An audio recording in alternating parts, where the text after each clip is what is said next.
Busco un lugar para vivir y descansar, donde no hace falta ni llamar. El mensaje de hoy se titula Jesús, la palabra enviada. Jesús, el verbo, la palabra hecha un ser humano, a su tiempo fue enviado a esta tierra, y a su tiempo cumplió el propósito para el cual fue enviado. En el Salmo 107, versículo 20, el salmista declara lo siguiente: envió su palabra y los sanó y los libró de su ruina. Hermanos, Dios envió su palabra, envió a Jesucristo, el verbo hecho carne, la palabra hecha carne, a morir en una cruz, y nos sanó de la enfermedad, de la peor enfermedad del pecado, y nos libró de la muerte espiritual, o sea, la condenación eterna que merecía precisamente nuestro pecado. En Isaías capítulo 55, versículos 10 al 11, antes Dios mismo por boca del profeta había dicho: porque como desciende de los cielos la lluvia y la nieve, y no vuelve allá, sino que riega la tierra y la hace germinar y producir, y da semilla al que siembra y pan al que come. Así, asegura Dios, será mi palabra que sale de mi boca, no volverá a mí vacía, sino que hará lo que yo quiero y será prosperada en aquello para la cual la envié. Hermanos, la lluvia y la nieve descienden de los cielos y quedan en el suelo para regar la tierra, hacen crecer el grano y produce semillas para el agricultor y también produce pan para el hambriento. Lo mismo sucede con la palabra de Dios. Dios la envía y siempre produce fruto y logra todo lo que Dios quiere y prospera en todos los lugares donde Él la envía. Dios aquí nos habla de una manera clara y concisa, nos habla de una manera directa. No necesitamos ninguna aclaración, son palabras claves que no necesitan interpretación. El Señor se está dirigiendo hoy a su iglesia, a su pueblo, a su familia, y nos hace saber que Él tiene el control de nuestra vida aquí en la tierra y que también controla los resultados cuando su palabra nos es impartida.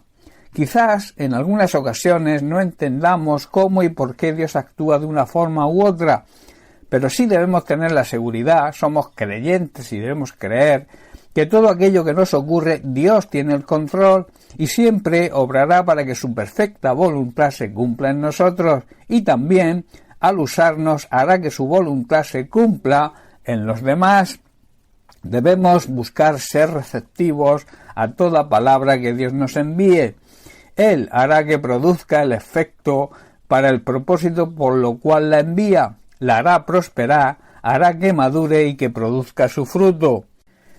Otra cosa importante que debemos considerar es que Dios hará esto siempre a su tiempo, en el tiempo que Él considere oportuno. Siempre será el mejor momento. El tiempo lo marca el Señor, Él es quien marca los tiempos. En el libro de Hechos capítulo 1 versículo 7, el propio Jesús nos dice: no os toca a vosotros saber los tiempos o las sazones, la ocasión o el momento oportuno, que el Padre solo puso en su potestad. Solo Dios el Padre tiene la autoridad para fijar las fechas y los tiempos, y a nosotros no nos corresponde saberlo. Todo se cumplió y se va a cumplir cuando Dios lo decida. En Gálatas capítulo 4 versículo 4, Pablo dice lo siguiente: pero cuando vino el cumplimiento del tiempo, Dios envió a su Hijo. Hermanos, cuando se cumplió el tiempo establecido por Dios, Dios envió a su propio Hijo para traernos salvación. Y en Romanos capítulo 5 versículo 6 también Pablo asegura: porque Cristo, cuando aún éramos débiles, a su tiempo, al tiempo oportuno, murió por los impíos. Hermanos, cuando éramos totalmente incapaces de salvarnos, estábamos muertos en nuestros delitos y pecados, y un muerto no puede hacer nada para salvarse a sí mismo. Cristo vino en el momento preciso y murió por todos nosotros, que éramos pecadores. Hermanos, debemos esperar en el tiempo dispuesto por Dios.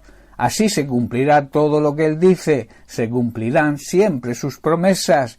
Si tienes alguna sensación de impaciencia, quizás por tu urgente necesidad, debes pensar que Dios es fiel, y es fiel a su palabra. Recuerda quién es Dios, y como la Biblia enseña, no es un ser humano para mentir como mentimos los humanos, y aunque su contestación no se ajuste a lo que nosotros deseamos y a nuestro tiempo, debemos ser sabios y entender que Dios quiere lo mejor para nosotros, y si nos niega algo o lo retrasa en el tiempo, siempre será lo mejor para nosotros.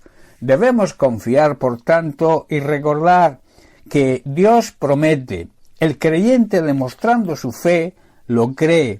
La esperanza de un verdadero cristiano sabe que Dios cumple siempre lo que promete. Y la paciencia en los creyentes sabe esperar, aunque lo que se desee sea urgente para nosotros. Recuerda, te dejo con esto, Dios envió a Jesucristo, envió su palabra para sanarnos de las consecuencias de la enfermedad del pecado, que es la muerte espiritual, la condenación eterna. Bien, pues hasta aquí el mensaje de hoy. Que Dios te bendiga. Un abrazo.